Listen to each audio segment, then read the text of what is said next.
Tara, luto na.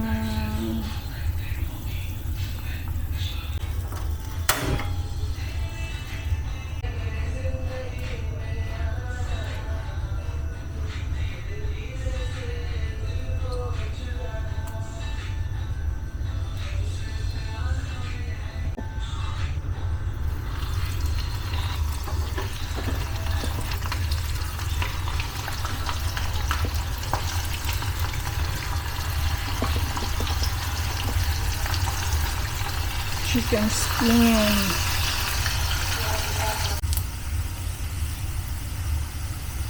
Salang, luto na.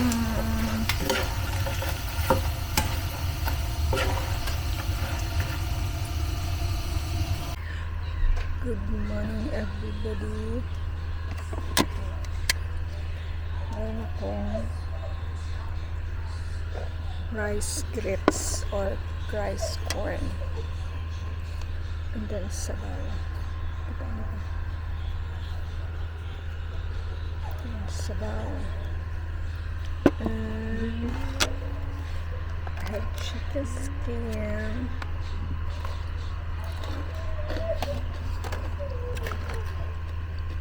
Kape. Nag-crave kasi ako ng sabaw. Kaya nagluto ako ng upo. Manok. Then, corned beef kahapon.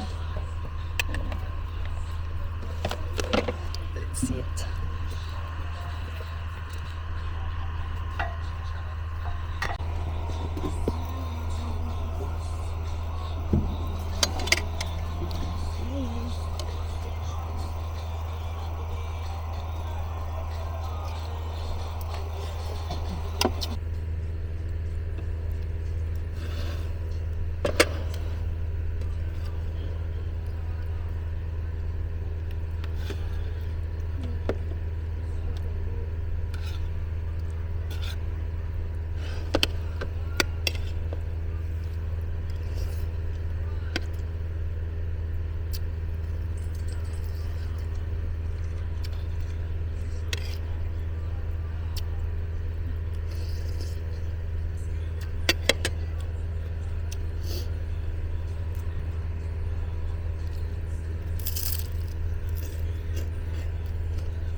Hello everybody, it's Monday.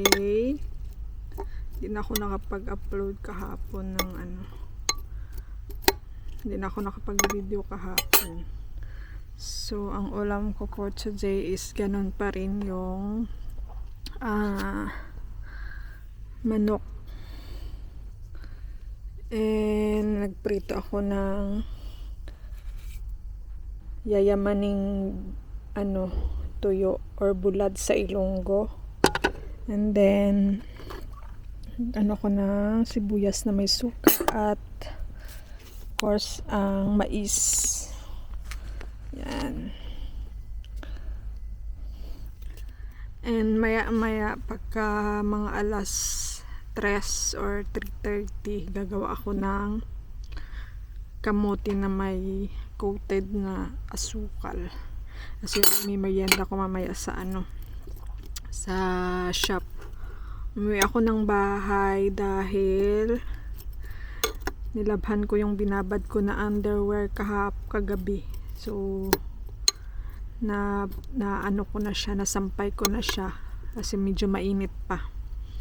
Ang panahon ngayon, hindi pa siya masyadong malamig. So medyo maya tuyo na rin yon, mga bago ako papasok ng shop. Kukunin ko na yon mga alas 4. Kain tayo. Bismillah.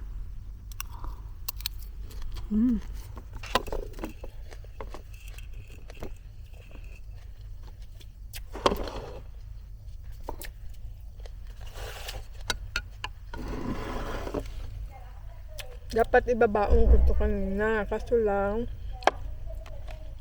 sabi ko umuwi na lang ako. Ay, nakalimutan ko rin yung laptop.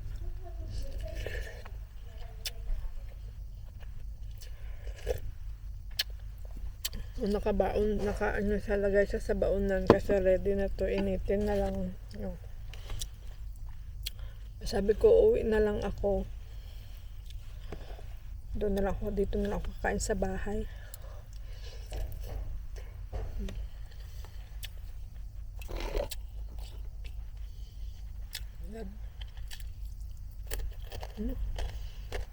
Ang sa maliit na pusit, kita ba?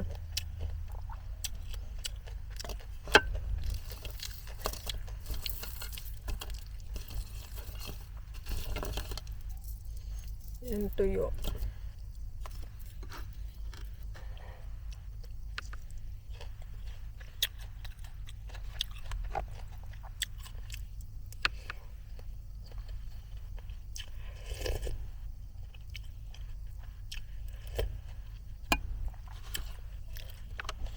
Nakabili kasi ako nung nakaraan pa, nung nagpa-Dubai ako. Nakabili ako ng ng kamote. Kamote na, kasi yung kamote dito talaga, yung dito tinatanim. Tayo siya, yung malambot, kahit na ilaga mo siya, yung matubig, pangit siya. Tapos kung iprito mo siya, malambot din. Hindi kagaya sa kamote ng Pinas na yung talagang siya, yung matigas na anong tawag yun sa Tagalog,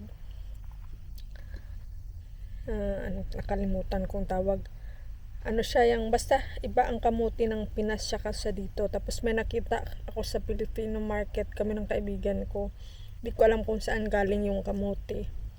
Kasi one time din na bumili ako from Kenya at Uganda na kamote na paras-paras talaga sa Pinas na kamote.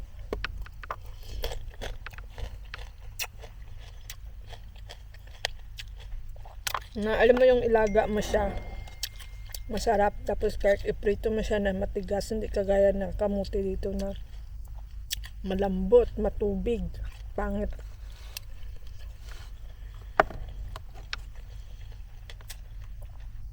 May naiwan pa naman ako na dalawa. Ko, kamote Q.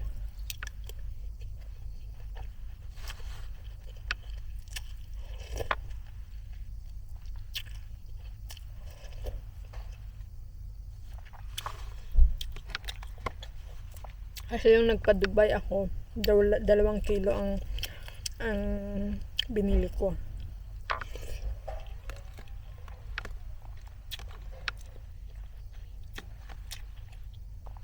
Kasi minsan lang naman ako makapunta doon.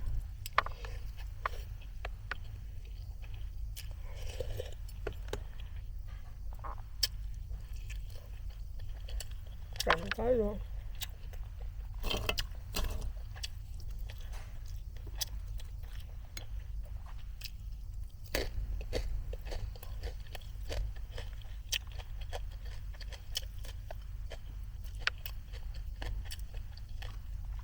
Kain muna ako dyan mamaya. Gagawa tayo ng kamote Q. Bye!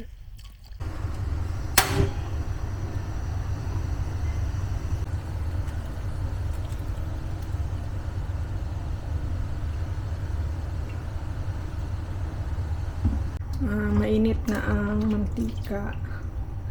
Lagyan natin yung ito yung klase ng kamote. Maganda siya.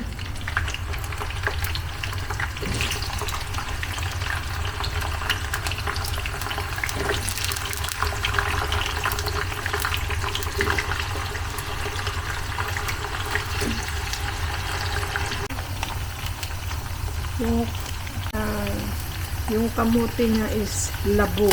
Labo sa Ilonggo. Ewan ko lang sa Tagalog kung anong labo.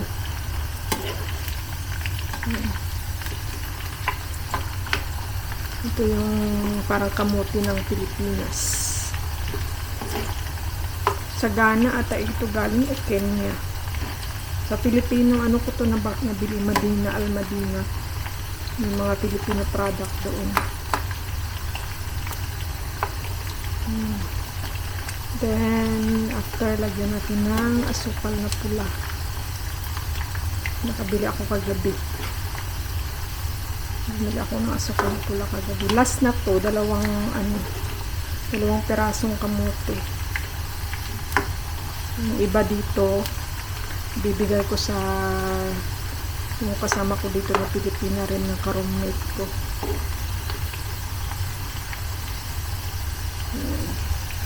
Then, maglagay tayo ng asukal na pula, dahan-dahan, para habang natutunaw yung para sabay sila maluto.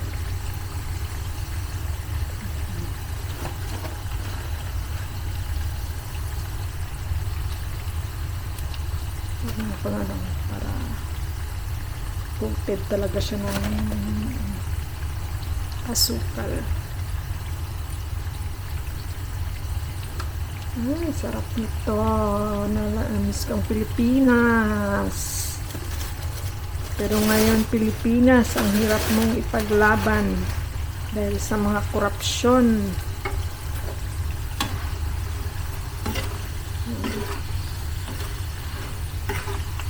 Kasi matutunaw lang itong kamote. Ang kamote, ang asukal habang ukay-ukay natin. Halo-halo. Magdidikit lang din yan sila mamaya.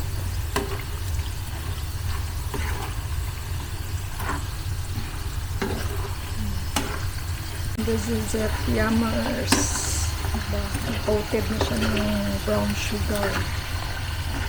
Luto na to. Okay na to. Yes. Achieve na achieve. Ang gustong gusto ko.